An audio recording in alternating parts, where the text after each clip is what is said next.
Hello everyone and welcome to EGX Digital 2020. I'm Eurogamer's Ian Higton and it's my great pleasure to have been asked to host the Hitman 20th anniversary in conversation with Agent 47 actor David Bateson. Joining me, of course, because it would be weird if he wasn't with a title like that, it's David Bateson himself. Hello David, how are you doing today? I'm very well, Ian. And thanks for having me on your show, or your interview. It's an absolute pleasure to have you here. How's Copenhagen treating you nowadays at the moment with with all that's Well, going on? I was thinking that maybe it's kind of maybe like a cheat mode for Agent 47 at the moment with there's not many people around, everyone's social distancing, so not many witnesses, and everyone's wearing a mask. yeah, every kill is a freebie, really, Yeah. because I'm in permanent disguise with a mask on. I thought we were going to do this interview with a mask on. I forgot it. I don't have No, mine near me, but it's okay. We are quite far apart, thankfully. but it's still quite hard to find your victims because Hmm. they're all off the street still. That's true, yeah. And I guess, with everyone wearing a mask, You can't recognize who you no. hit. So I just hit everyone. So Mm. Yeah, fair enough. Yeah, bit messy, but you get the job done in the end, right? So, with the upcoming release of Hitman 3 in January, you're celebrating 20 years of voicing Agent 47. yeah, This is basically it's an extraordinary achievement, and I'm struggling to think of many other actors who've stayed voicing a character for such a long period of time, save for perhaps maybe Charles Martinet and Mario. So yeah. He's always going to beat me, that bloody Mario actor. he But is. what about the Uncharted guys? No, they haven't been doing it for that They've been long. Nolan North he's been voice acting for a long time, but Oh, forever, yeah. yeah, but in terms of just playing one singular character, I don't think Yeah, there definitely hasn't been what 6, 7 games for yeah, Uncharted, and yeah. definitely not 20 years. So basically, first off, how much of an impact has Agent 47 had on your life, considering he's been such a constant presence for such a long amount of time? I mean, it's going to sound creepy, but I mean, I'm really thankful to IO Interactive Mm, for this amazing role, um, and for such a long time. Whether it's film or theater acting or doing TV, it's only like if you're doing a TV role, something like Coronation Street or something, mm, where you get a chance to be attached to the same character for such a long period of time. mm. So this is for me totally unique to be involved in being good mates with Agent 47. By the way, I'm very glad I'm good mates with Agent 47. But for such a long time, because I really feel like I know him. He's a mate. Yeah, well, I guess, considering the first game was 20 years ago and Agent 47 was a new character then to you, you've Yeah. basically grown alongside him. Parts of your personality have bled into the way his character acts, and maybe even vice versa, perhaps without the murder, but Yeah. Well, I mean, yeah. There's several parts to this. It dawned on me the other day that both the writers and myself Mm, have grown up in the last 2 decades. mm, It's just mind-boggling. With this character, Agent 47, he is not the same. He has grown and adapted, and it's one of those chicken egg things. Are the writers have the writers been influenced by me as a voice actor mm. in my personality? Can they hear the way I would say some lines and go, oh, I'll write that line because I could hear David saying, I need to use the bathroom, Yeah. or is it me saying the lines in a certain way because of my upbringing and Mm. what Agent 47 reminds me of about my own life, about Mm. my own personality. The So it is writers. both segments Yeah, well, involved. the writers and the creators of 47 are they the same people you worked with 20 years ago? Have they changed a bit, or No, they weren't born. No, no. No. Mm, This is the short answer. But the latest crowd have been there for a long time. yeah, I've no idea how long, but a long time. I yeah. mean, now they're all like getting married and having Hmm. children and had children, and there's some water under the bridge now. But then they're not the original crowd. I'm probably gonna have a contract put on me for this, but no. I think it was a different crowd under Jonas Flosser from way back when. I've been doing a little bit of research on you, David. Getting some intel as a good Oh, hitman would, and good. it turns out you've had quite a diverse acting career with around like 41 credits in your filmography. I presume they've not all been playing hitmen though. Can you tell us a little bit about your acting career? Yeah. Well, unfortunately there's quite a lot of the stuff I've done in film which my own children I wouldn't want to show them Oh, really? because yeah, it's nothing. Let me rephrase that. Okay. All the porn I've done, that's fine. You can keep that in if you like. No, I tend to play villains. Right. On screen. I just look like some kind of Neanderthal going. Mm. So it's always like just bits and bobs, but Mm. there's loads of bits and bobs. I keep doing stuff, and I'm grateful for it. But as a role that I've been consistent to, Mhm. it's Agent 47 in a computer game franchise, which is, world renowned and respected and admired, and I'm also very proud to be a part of. So I'm good. Yeah, I'm good. definitely.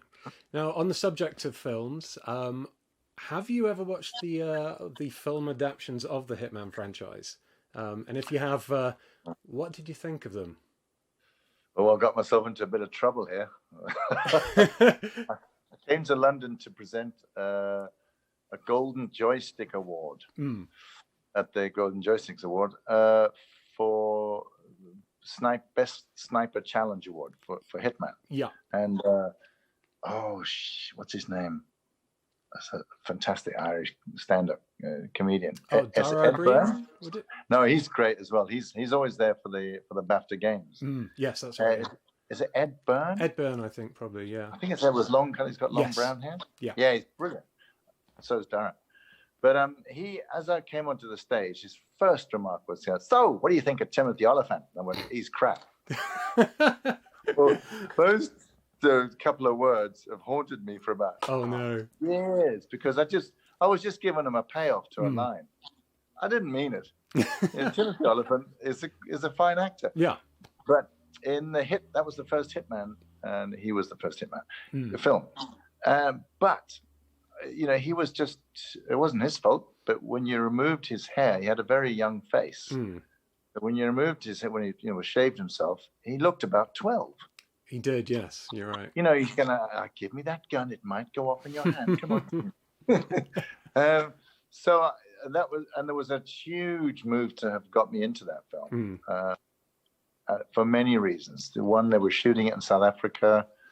I've come from South Africa. My neighbor and I share the same agent, and he was playing the villain, Ulrich Thompson. Oh, wow. A no-brainer, yeah. And I was 47. I mean, yeah. So the dots. were you approached by the studios to try out, maybe, do an audition or? We contacted, it was 20th Century at the time, and they got Timothy Oliphant probably because he was there. He was doing the Deadwood series for 20th Century, and it was a no-brainer. Why not? As I say, he is a fine actor. So the point is, I was being kind of blanked out by 20th Century, and I understand how Hollywood works. I was an unknown quantity to them, and there's a lot of money, being on a film. But tragically, when Paul Walker died, they were reconsidering the role, and at that point, they'd been using a lot of the they're doing a lot of pre-publicity for about good 6 to 9 months, really flogging it on all media, saying, he's a legend. No one knows what he looks like. All these kind of big trailer things. And I'm going, well, now's your chance. Because, instead of going, oh, it's Tom Cruise. I don't know him. He's playing a man that we've never seen before. Or it's Matt Damon, And that's fantastic if you're doing Mission Impossible or, the Matt Damon's franchise. But so then the film became a European film.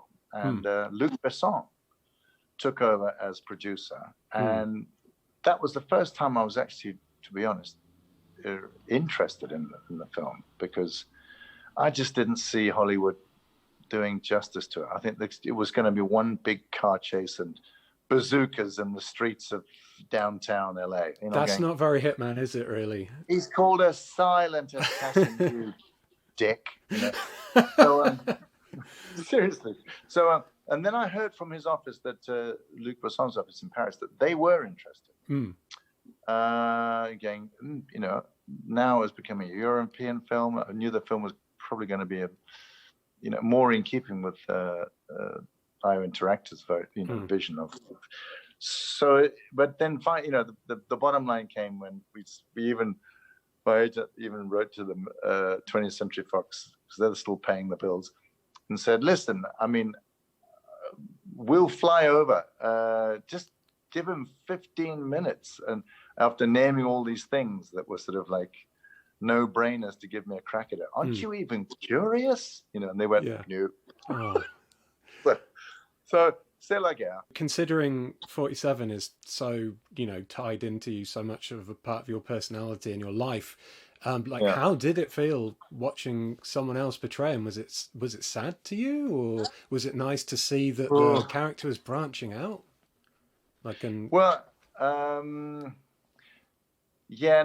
first film was a bit disappointing on quite a few levels. The first-time director, French director that Luc Besson chose, he directed music videos, and I'm sure there are many directors out there who direct all sorts of things before they get their break. So I'm not knocking that as such, but some of the sort of shooting sequences just looked like music videos without the music. They were just too beautifully put together, and you're going, no, it didn't need to be all sort of super slow motion and bullet time, Nah, it was, I tell you who did. So it was a frustrating experience watching the first film. The second film, strange enough, was much better because it had a bloody good actor playing the part, who was so not looking like me or looking like Agent 47, but shit, what a lovely actor. And so you just thought, he could kill you. He could kill you in a blink. Just run.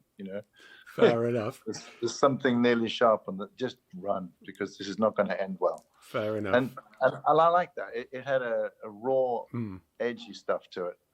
More in keeping with the feel. Yeah. So going back in time now, how did you first land the role as 47 in 2000's Hitman Codename 47? What led you to that first starting point in your career as a hitman? I'd love to say it was something, really fateful and wonderful, sitting on a plane next to Sean Connery, or, no, whatever. No, I just, there's the expression serendipity, or word, serendipity. And it's a tiny backstory to this. I still got somewhere a telegram sent to me. That shows you how long ago that was. Oh God.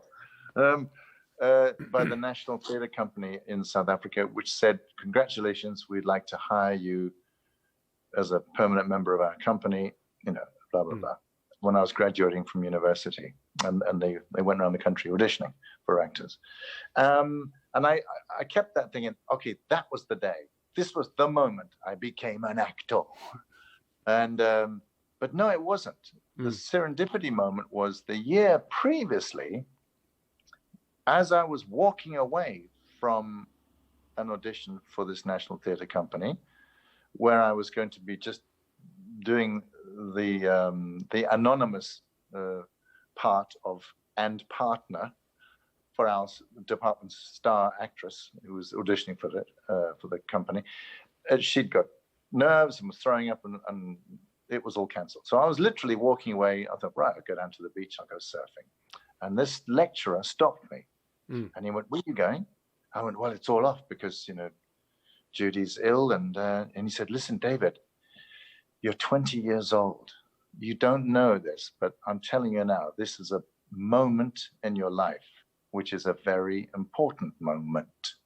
And he was talking a bit slow because, I'm only 20, no brain. And I understand that now. He persuaded me to go back. I had 2.5 hours. He said, go and listen, go through some of your old audition pieces. You've got 2.5 hours. It'll all come back to you. Go and re-rehearse them in a room, look at a mirror, take your notes that were given to you as positive criticism, use those, redirect yourself, and just go in and give them both barrels. Anyway, I did. The short answer is I was accepted by the National Theatre, and I turned them down to do one more year, my fourth honors year at university. And they went, ballsy, we'll be back.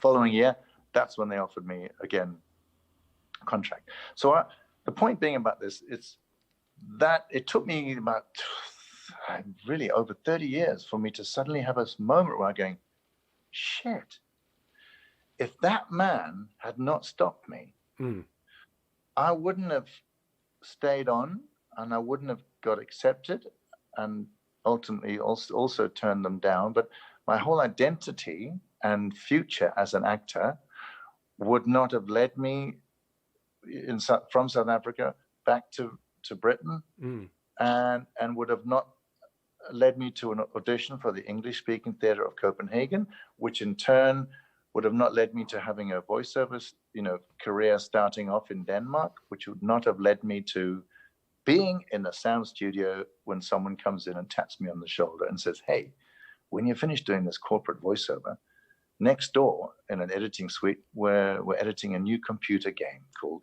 Hitman. And we'd like to, ask you if you'd give it a crack. So, you can see those are those moments you have in your life, which you're not aware of at the time. Yeah, that one moment you could have been a pro surfer. Yeah, I could have been a pro surfer. Don't say it. I wanted to be a pro surfer. No. The decisions you make, what are they influenced by? And it's quite intriguing. So just purely by being in a foreign country, doing a voiceover in English, someone comes in from the next room and says, hey, would you like to have a massive career as the voice of Agent 47? Let me think about that for a moment. Yes. So they literally, there was no contact with them beforehand. They were just next door to you. They were just 5 guys who started this sort of garage company, doing developing this computer game, whilst working at Nordisk Film, and I think, hand on heart, I think one of their goals, because they didn't know, they didn't know what it was going to turn out like, and I knew that they wanted this to be a success, so that they could raise capital to produce other games. I mean, your experience of that first recording in that tiny room, I'm guessing, must be very different to the experience of recording the voiceover lines for Hitman 3. It must be, massive. I mean, different. Night and day. Good point. Yeah. One of the biggest things about that was I'm looking at some graphics of a scene from the first game, which the scene was set in Hong Kong. And it was all very kind of shadowy and black and white, and very monochrome in its look. And I was thinking of Japanese cartoon films, that kind of tradition. And I just thought of, it looks like a Philip Marlowe film. Right. something from the 50s, you know. And I was looking at these kind of one-liners, these almost non sequitur sentences that they were asking me to read. And here's a tip for any voice actor: whatever you're going to do, commit to it. Right. Don't you can't please everyone. So if you're either auditioning for something, or as I was, or if you're going to play a line and you've got the job already, just go 100% with your instinct and the knowledge you have about that character, but don't do it half-hearted. Okay. And so I just launched straight into full-blown Philip Marlowe. You know, I walked into a door. You know, you know, the door said, "Oops." You know, it was just flat and monosyllabic, and I just laid my card on the table and said, "It's something like that." So that's okay. That's what we're going. That's your first, like, the first ever recording. You walked through the door, and that's what they showed you. Some other video game. That's where you got your inspiration from. Just some glimpses. Yeah, I mean, that's with no one in the room. That's just me auditioning, just kind of going, I think it should sound like this. And then obviously there was feedback, but they went, yeah, actually, yeah, this is the silent assassin. This he's, you know, a test tube made assassin. He doesn't have feelings. He's literally a killing machine. And the monosyllabic sentences suited that flat, you know, Philip Marlowe kind of tone. They really do. I mean, okay, you know, from recording the first game in 3 hours, I mean, every line in 3 hours. And now he takes 5-6 months. Jeez. So, you know, we've come a long way. And now there's infinitely more detail and sort of subtlety, and it's just you can't even describe it. With the breadth of the sandpit sandbox being so vast, so it's, you know, so all-encompassing. You have to have millions of lines for going down one way and millions of lines for going down another way. And then only in Hitman 2 they did something else. They said, "Okay, David, here's your script." And I went, "What the fuck? Who wrote all these words?" Someone just fell asleep on the computer. I said, "This isn't Hitman. He's got verbal diarrhea." And he went, "No, these are all these kind of when he's in disguise one-liners." And they were just all these kind of superficial kind of things, like, you know, "More ice, sir? You know, would you like a dry martini? You know, would you like a banana?" You know, but just, I mean, really weird stuff. And they went, "Why?" And I went, "Why are you doing this? Because this seems out of character." And they said, "The way the game is developed and the depth of the game and the choices you can make, we now believe that the player sophistication needs to be addressed in the sense that they need to feel genuinely, really kind of like, we're in this together." They're playing me, you know, is walking around there, and I'm dressed as a waiter or you know, a truck driver or whatever, a guard, or because I'm in disguise, and to help the player feel more committed to, you know, we're in this together, they put all these extra lines in.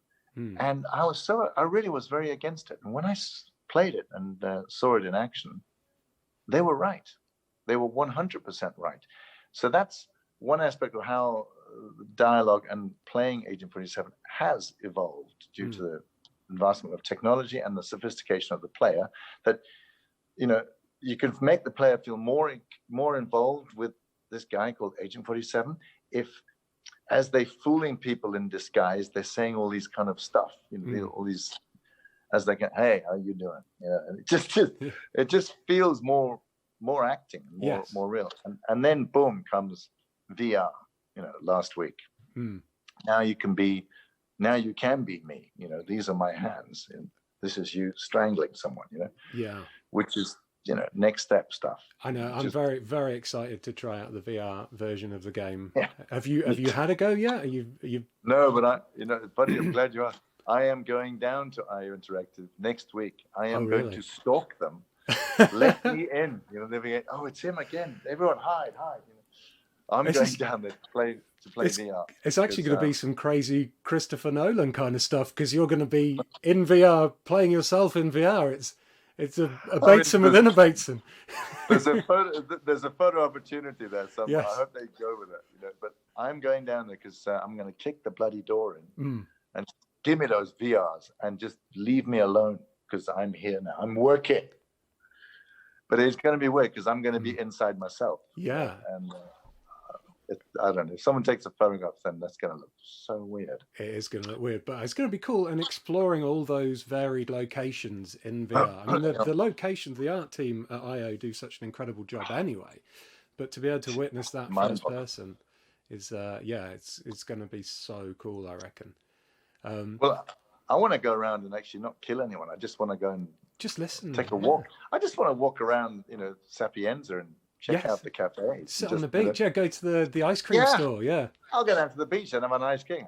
Yeah, Hawke's Bay and watch the waves. Yeah. Oh no, I can't wait. Rent a rowing boat. Yeah. I don't know. I don't know what my mind is just racing ahead with what can be done here. Yeah, just turn it into a holiday simulator. Now. I'm not going to kill it. No more murders. Just a nice. Just put my feet up. Yeah. I'm going to take a fight, there's no rush. You'll be here tomorrow. Yeah, I'll kill him.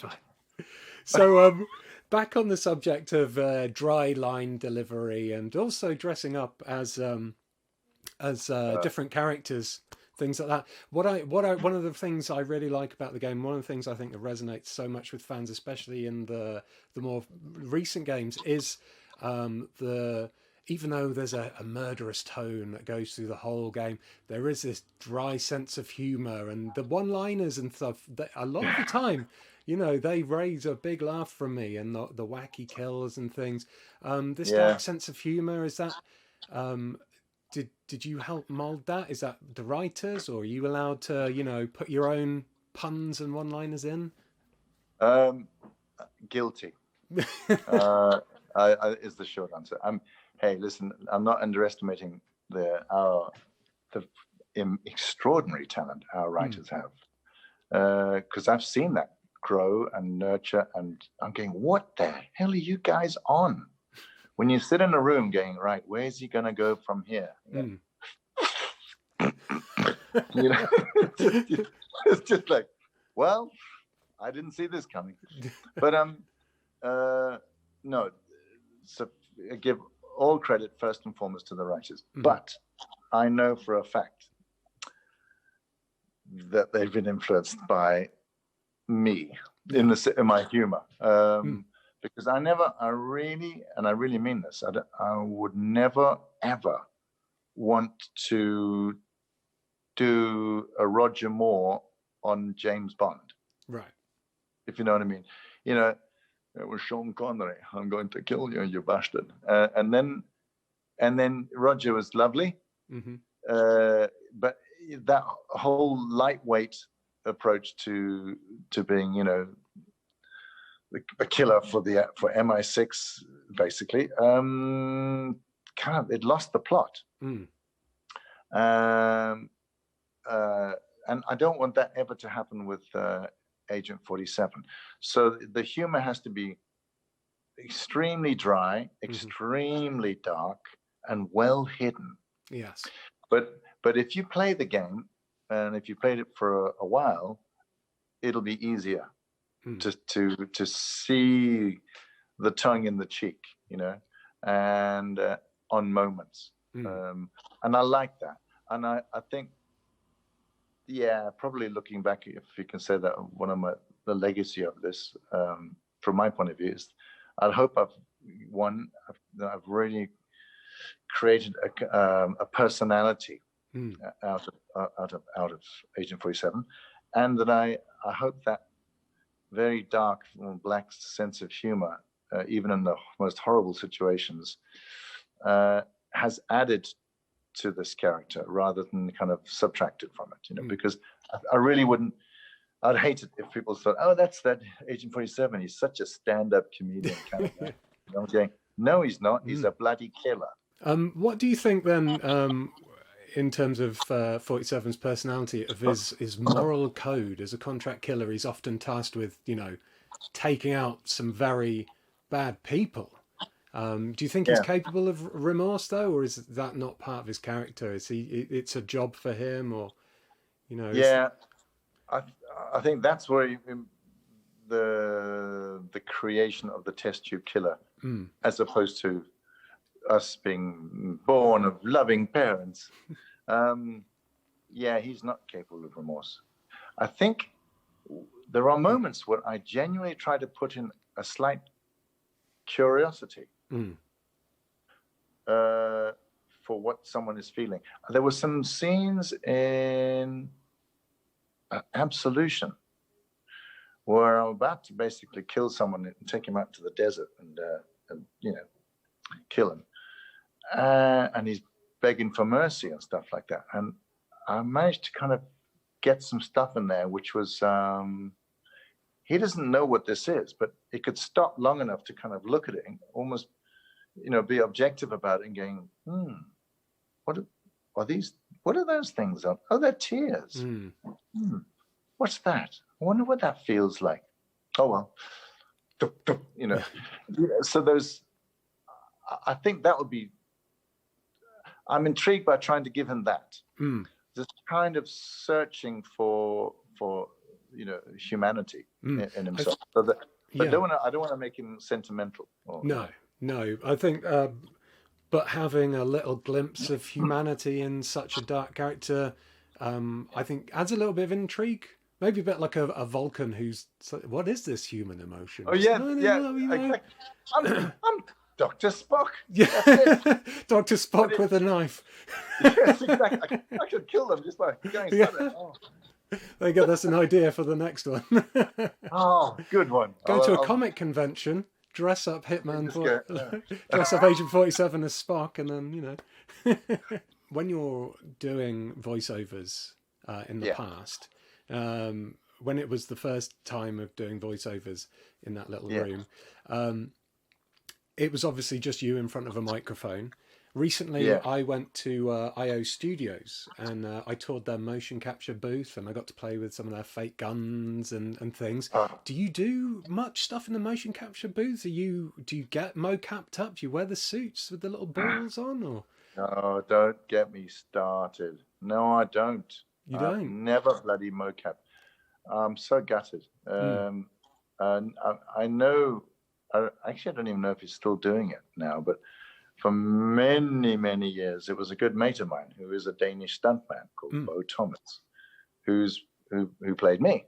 Yeah. And once in 20 years, I was at a voiceover conference in Atlanta, Georgia. Wow. And I just, because I was wanting to see how they were doing, how the voiceover industry was in the States and whatever. And I got a call from IO and they said, "Listen, Dave, could you swing by London on your way back from Atlanta, to do some motion capture work?" And I went, "Done. I'm doing it. Thank you. And then I was all excited and ready to do that. And then they called back, the bastards, and said, stand down. You don't need to go. They've got the stuntmen to do it." So the short story is I've never bloody mo-capped myself. I've performance captured a lot, and my face. And for cutscenes and things. Well, yeah, namely for the I'm talking Danish now. For the cutscenes, and I can see it quite clearly now. But the expressions on my face, on my eyes, on my mouth, and because they're really seriously pixeled and very detailed. I can see, okay, that's shit, that is me. Yeah.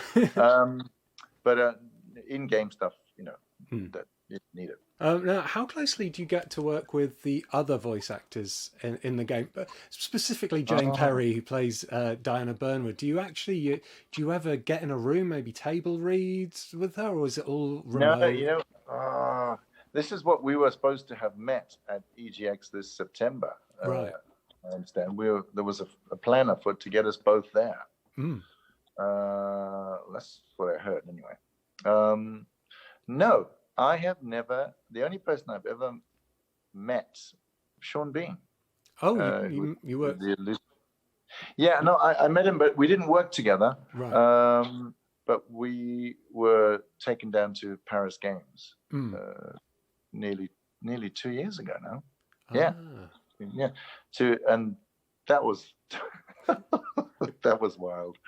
But there was a very experienced, I'm a huge fan of Sean Bean, and he's done all those interviews. He can handle all that kind of press junket stuff.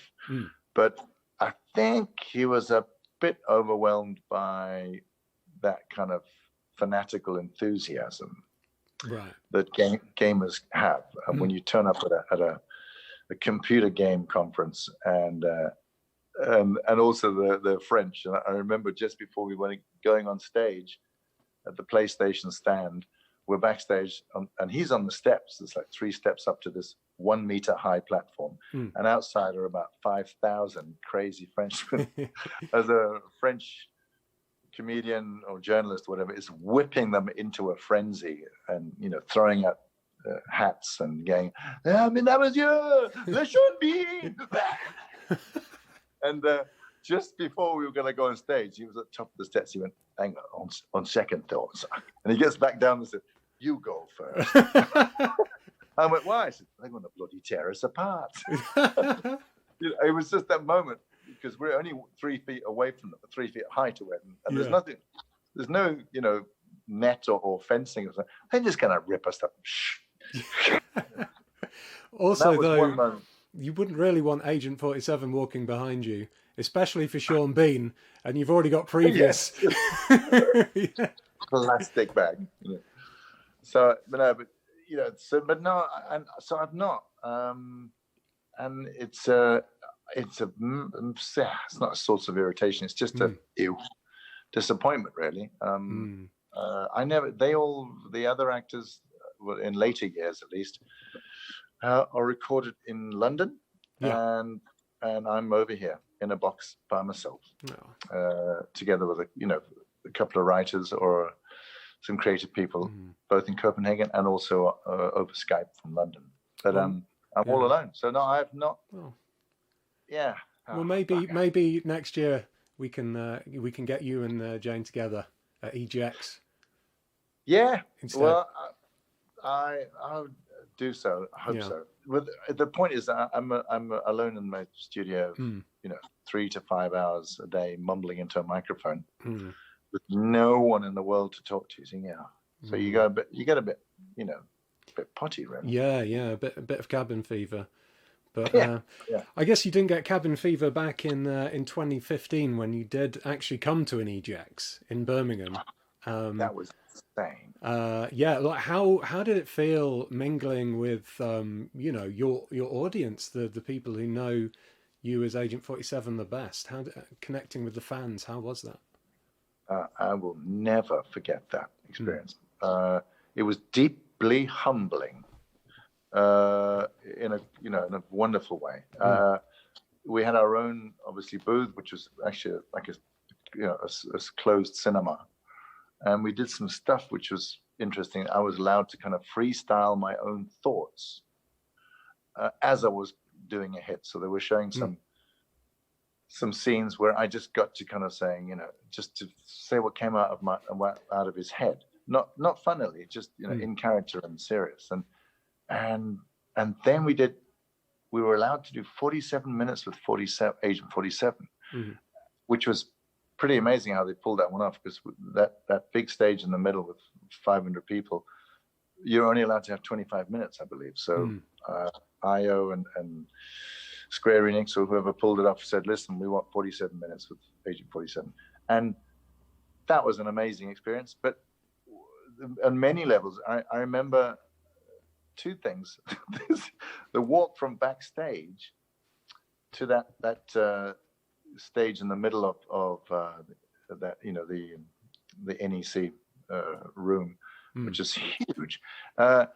They had all these bodyguards. They're all the people from Iron Track. They all put on these T-shirts, and they're going, "What are you doing, guys? It's just me." Wayne said, "No. You haven't been to one of these things before." I went, "No. We'll be fine." No, we're not going to be fine. We'll never get there. And I said, "Why? Just over there. It's about 100 meters." And he said, "No, we're going to have to really fight through the crowd because you're going to be recognized." And I was, and they did. And we did fight. And I went, bloody hell, I feel like a Spice Girl. But the other extremely moving thing that happened there, that really blew me away. We'd arranged on the Thursday or the Friday of the week, the 4 days there, Friday I think it was. They said, "Listen, we want you to do some meet and greets with your fans." I went, "Great. We've put a time 4 to 4:30.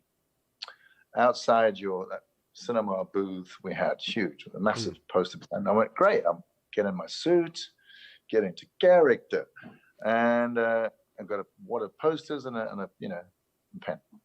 And then they went, "Okay, cool." And then we got dinner this evening at this 5-star hotel with all the big shots from Square Enix and so on. And so it started at 4:00, and I saw the crowd and went, bloody hell.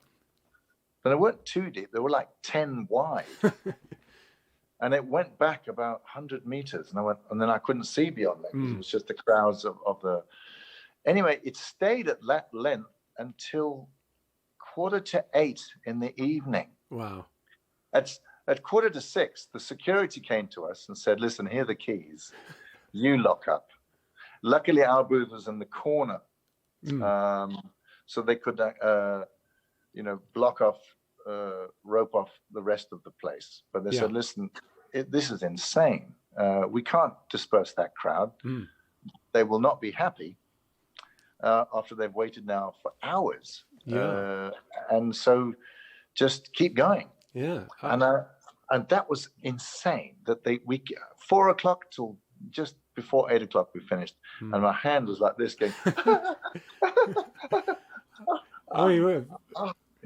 Yeah, well, fair play to you for showing such respect to your fans that you stay past your allotted time, and I was amazed by that. I was blown away. I mean, every one of them got the equal attention and the poster and whatever they wanted signing and a photograph and so on. I see at EGX a few Hitman cosplayers wandering around occasionally. At EGX, did you meet any cosplayers? Yeah, I did actually. I met Bald, what's his name? Bald and Barcoded. Oh yes, yeah. He's great fun. I can't remember his name. I think he's assassinated me at an EGX before, actually. Yeah, wouldn't surprise me. So finally, I guess, what is your favourite hit from the entire series? Do you have a favourite hit, like a favourite moment? Yeah, I do. It is probably. There's a couple. They tend to be big and theatrical. There's a hit literally in a theater that I liked. No, the one I really, my most kind of recent favorite hit, because there's so many. I've been a bad boy. Is the Paris fashion scene? Yes. Where the chandeliers get dropped on my target, and I just thought, yeah. Do you know what? That was just messy. It was nothing to do with the silent assassin, but it was an accident. David, thank you so much for talking with me today and sharing your journey with all of us here at EGX Digital. I'm sure every other Hit fan out there will be waiting with bated breath to see how 47's adventures unfold in Hitman 3 this coming January. So yeah, thank you so much for joining us. My complete pleasure. Thank you, Ian. Oh, one last thing. How's this? I need to go to the bathroom. How's that? It sounded a bit like you've had a lot of testosterone, or you've just drunk about a bottle of vodka. I smoked a packet of cigars. Yeah. At least, But yeah, I need to use the bathroom. I need to use I never the thought bathroom. that sentence would ever do something. Never in a million years. That would be on my gravestone. He needed to use the bathroom. He had to. You gotta go when you gotta go. You gotta go when you gotta go. Fair play. Well, thanks again, David. It's been an absolute pleasure. Cool. All right, man. Take care. You too. Bye. Bye.